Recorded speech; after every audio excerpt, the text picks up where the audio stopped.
सबको पता है, सारी दुनिया को पता है, हिंदुस्तान और पाकिस्तान के बीच में एक ही मसला है, occupation of Kashmir by Pakistan, end of the story. आप विड्रॉ कर जाइए। एसेशन ट्रीटी महाराजा हरि सिंह ने किसके साथ साइन की थी? इंडिया के साथ साइन की थी, आपके साथ साइन की?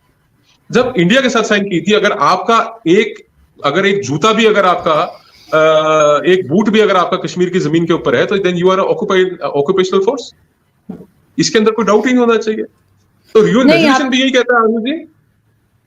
नहीं, आप बिल्कुल ठीक कह रहे हैं। और स्पेशली इसमें जो है वो जो पॉपुलेशन की आपने बात की है, शुरू में तो बिल्कुल उसके ऊपर बहुत जरूरत है, लेकिन प्रॉब्लम वही है कि यहाँ पे वो जो religious so called religious scholars जो है वो नहीं सुनते, वो बात ही नहीं करने देते इसके ऊपर।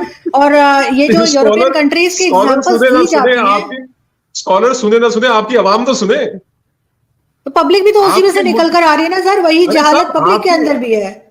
आपके यहाँ पे ना वुमेन एम्पावरमेंट की इतनी कमी है Arjun ji. I think not every woman is as free as you are or is as vocal as you are on women rights and women issues.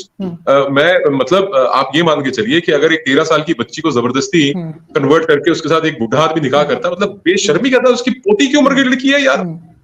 इस्लाम ये सिखा रहा है आपको, ये सिखा रहा है इस्लाम कि बच्चे पे बच्चे पैदा कर, तुमसे तरबियत दी जाए ना दी जाए, तालीम दी जाए ना दी जाए, तुम उनको एजुकेट कर सकते हो या नहीं कर सकते। आप उनको एक अच्छा मुसलमान, चलो बात की बात, आप उनको अच्छा शहरी बना रहे हो या नहीं बना रहे हो? Are they even becoming good citizens?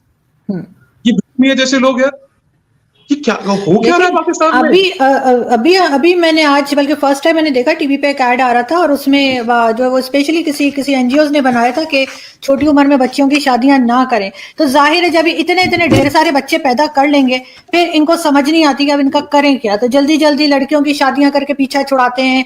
और इसी तरीके से फिर ना जॉब्स होती हैं और ना ही कोई और काम होता है देने के लिए, लेकिन इस चीज के ऊपर हमारे यहाँ मुल्ला माफिया जो है वो बोलने ही नहीं देती। अर्जुन जी, मैंने आपको पहले भी एक बार शायद बताया था, हमारे मुल्क की जो रिवायत है वो है यत्र नार्यस्तु पूज्यन्ते रमते तत्र देवता। जहां पे औरतों की पूजा की जाती है, इज्जत की जाती है, वहीं पे देवताओं का, भगवान ईश्वर अल्लाह खुदा का वास वहीं पे होता है जहां पे इज्जत की जाती है। आपके मुल्क में, माफ करना, अगर ये क्राइटेरिया अप्लाई किया जाए तो आपके मुल्क में ना तो खुदा भगवान अल्लाह ईश्वर कुछ नहीं है, क्योंकि आपके मुल्क में औरतों की इज्जत नहीं की जाती। ठीक है, तो आप कहीं ना आपके मुआशरे के अंदर, आपके कौम के अंदर, आपके लोगों को सोचना पड़ेगा। और ये ना मतलब ऐसा नहीं है कि सिर्फ कि ये जो तशद्दुद है ये हिंदू और सिख लड़कियों के ऊपर की जा रही है, उनके ऊपर तो खैर बहुत ज्यादा ही किए जा रहे हैं, पर इनका जहां मन आ जाता है ना, ये आपके तो, मैं माफ करना, 60 65 साल के बुढ़े भी बड़े मन चले हैं। आपके तो एक वो वजीर है, इंटीरियर मिनिस्टर आपके, मेरा ख्याल है, उनकी तो वीडियो भी आई थी। और जो पहले आपके DGISPR थे वो शेख रशीद की,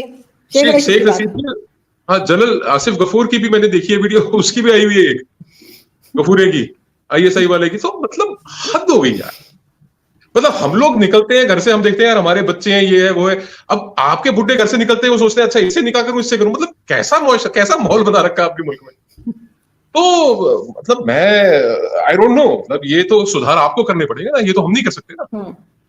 ये तो नहीं होना चाहिए, बिल्कुल। और वो तो मौलाना फजलुर रहमान की पार्टी का है, वो जो जिसकी पता नहीं 65 इयर्स एज है और 14 साल की बच्ची से शादी की, और कह रहे कि जी मैं तो 4 साल के, पता नहीं 2 साल के बाद रुखसती कर, तब भी वो बच्ची 16 साल की होगी, और ये तो फिर और आगे बढ़ेगा कि इसने 64 का ही रहना। अभी भी बहुत ज्यादा उसकी बिल्कुल पोती की उम्र की बच्ची है, और शर्म भी नहीं आती, आगे से रिप्लाई कर रहे होते हैं, आगे से मीडिया को जवाब दे रहे होते हैं। क्या पिद्दी और क्या पिद्दी का शोरबा है ना, इनसे तो क्या तो तवक्को रखें। और अगर सच पूछो तो पाकिस्तान आर्मी के लिए बड़ी, इट्स वेरी अनफॉर्चुनेट दो, war is their business. Army होती है डिफेंस के लिए इन केस ऑफ वॉर। आपकी आर्मी क्रिएट करती है war for their own business. आप मुझे बताइए कि अगर हिंदुस्तान और पाकिस्तान के दरमियान अमन और अमान कायम हो गया, ये जो मसला कश्मीर हमने बना के रखा हुआ है इतने सालों से, जो हमारा कश्मीर दबा के रखा हुआ है, अगर वो सेटल हो गया, इफ एवरीथिंग गोज हॉन्की टोरी, तो क्या पाकिस्तान के लोग 2 साल 4 साल में ये पूछना नहीं शुरू कर देंगे कि साहब ये फौज इतनी मोटी ताजी क्यों कर रखी है, इतने पैसे क्यों देते हो, इनकी जरूरत क्या है? तो एक जो बार बार कहते हैं ना कि जी इस्लाम खतरे में है, पाकिस्तान खतरे में है, ये सब this is a part of a narrative that your army has built over the years. आपकी आर्मी ने एक नैरेटिव बना लिया है इतने सालों में। उनको पता है कि अपनी खुद की एग्जिस्टेंस के लिए एक कॉन्फ्लिक्ट तो चाहिए ही चाहिए, और वो कॉन्फ्लिक्ट इनको चाहिए इंडिया के साथ। क्योंकि आप निकले इंडिया में से, आप ना तो तुर्कियों से निकले, ना आप अफगानों से निकले, ना आप ईरान से निकले, ठीक है।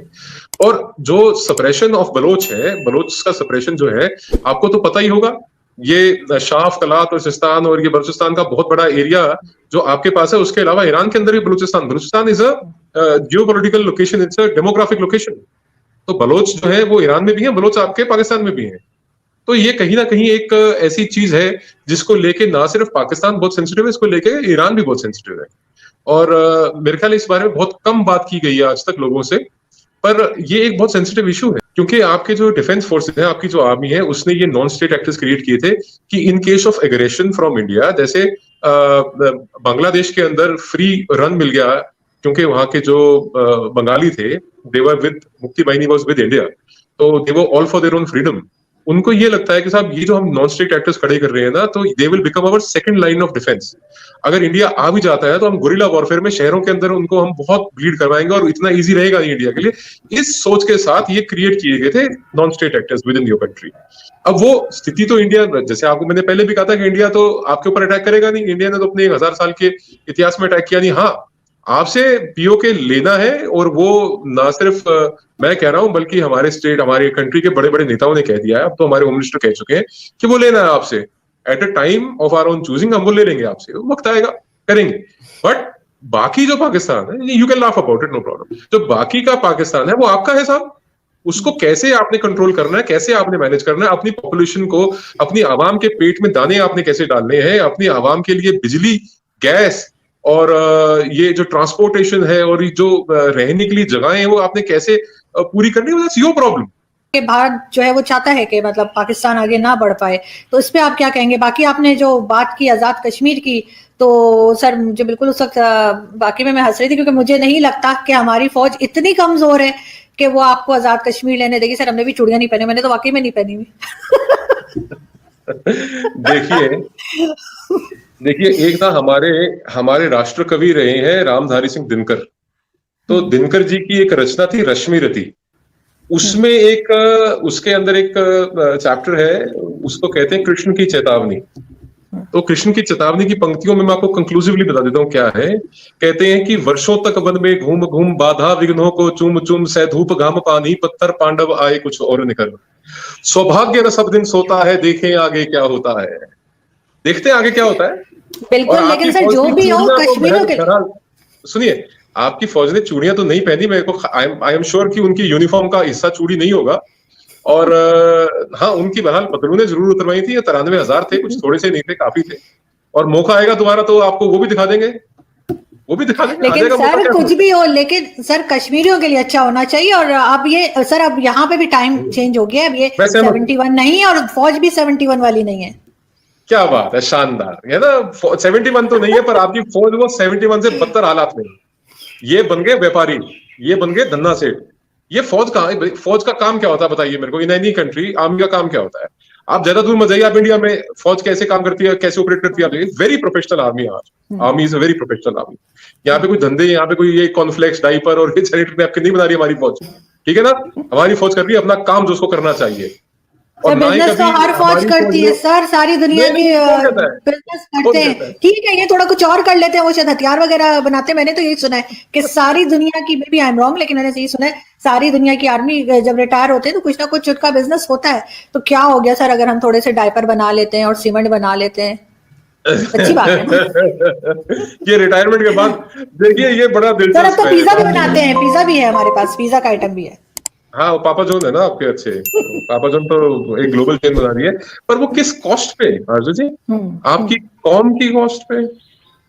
यानी कि एक जर्नैल को आप पोस्ट रिटायरमेंट सेटलमेंट के लिए, और आप एक जर्नैल को इन सर्विस इतना फ्री रन दे देते हैं कि जो आपकी कौम के हिस्से का पैसा है, वो जो पाकिस्तान की सड़क के ऊपर बैठ के गरीब आदमी अपना बच्चा बेचने की कोशिश कर रहा था कि जो बाकी बचे हुए उनका मैं पेट भर लूं, उनकी कॉस्ट पे ये फौज है आपकी। लाख लानत ऐसी फौज के ऊपर।